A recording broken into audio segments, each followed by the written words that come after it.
Right, people, welcome again to MG Sports TV. So, just a small update.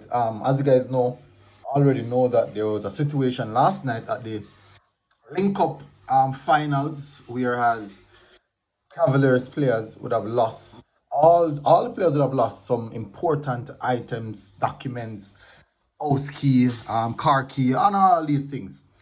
And this is not the first that we've seen this at Sabina Park. We've seen it on a few occasions already, and it is becoming a repetition now. And we have to start putting things in place. We have to be more proactive right now. So you're gonna find out that now, even Monday, the JPL finals and Monday players will be worried about the safety of their personal documents, their personal items, and these things. And certainly it's not a good look. It's definitely not a good look.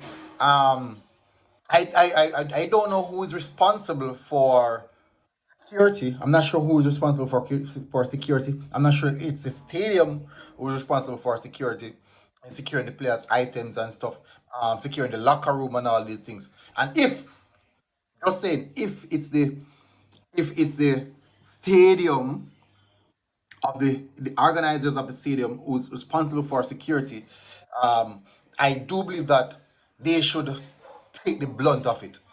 So if they're going to rent the stadium for $1 million for the event, take that money and compensate the players. Give whatever purchase, there has to be some reparation have to take place. It's not like when in schoolboy football and the players in schoolboy football for Georges lost all their items, and I think that they got back like an Alcatel. Alcatel.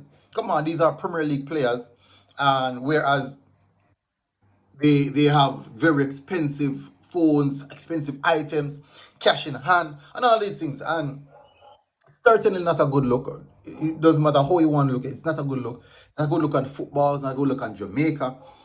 It's not a good look on the stadium because it's happening on a more regular basis. People are going to say, where's the security? There's so much things that need to be sorted out.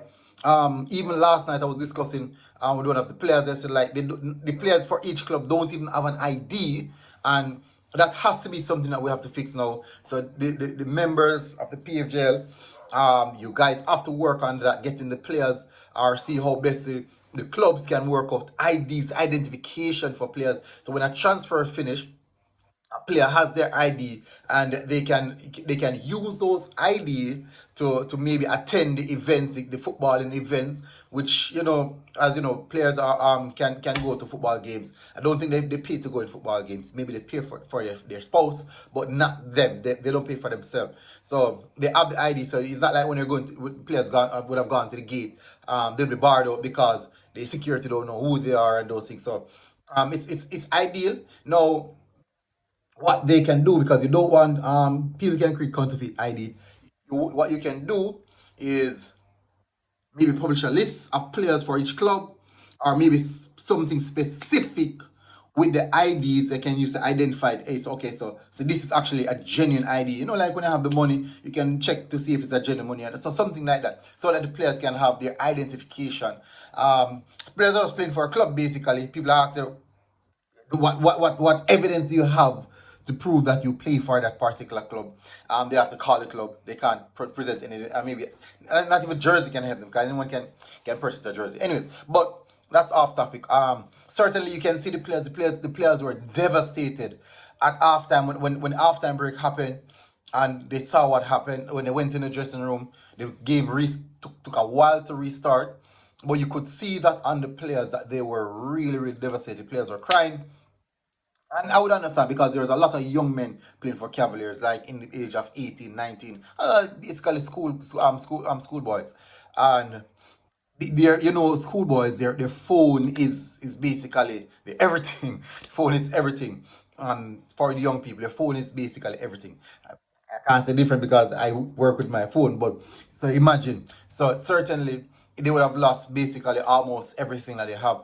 And and then now you have other players who are losing car keys and all these items.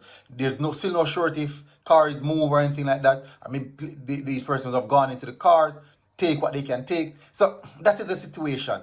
And certainly we have to look at this now and said there has to be a stop to it. What can we put in place to ensure that this does not happen again? And in the event, the big question is who will be held accountable? Is it the organizers? Will it be Lynks because it's a Lynks Cup match? Just like what happened in schoolboy football, Digital were held accountable, and Digital had to compensate the George's football team. Now, Lynks, you're the organizer, so maybe you're the one who's going to be held accountable, and definitely you have to put these things in place.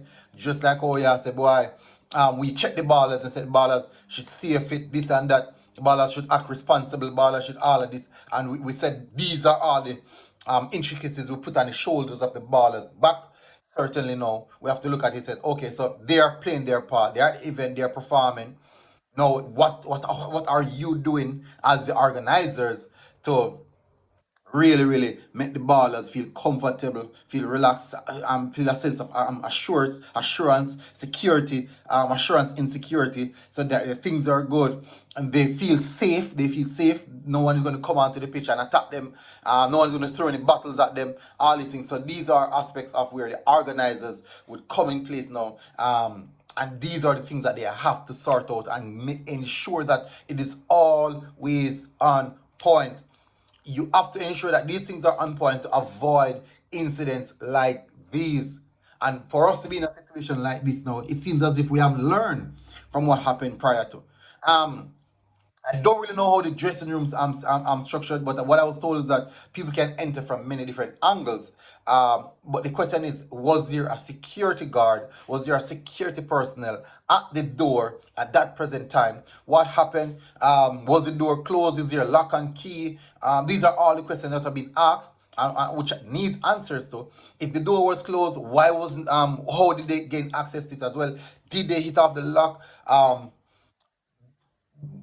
These are the questions that will be asked, and it's not a good look. It's not a good look. I think, as I said, half time the players were devastated. Full time the players are shattered. Even though Portmore United was leading at half time before the players went and found out what happened, you can see clearly in the second half when they came out, the body language was really off. You can see that it took a mental toll on them, and certainly, we have to do something about it. Hopefully, something is done, and these players can get back some level of assurance and livelihood in how they approach things and going further from here. So, this is just my little piece of it. So, locker room were shattered, people shattered. I don't think one person did that. I don't think one, maybe about 3 to 4 or 5 person would do that. So it's not a good look, people. So, anyway, people, smash the like button. Tell us what you think in the comment section, and see you guys again. MG Sports TV, people.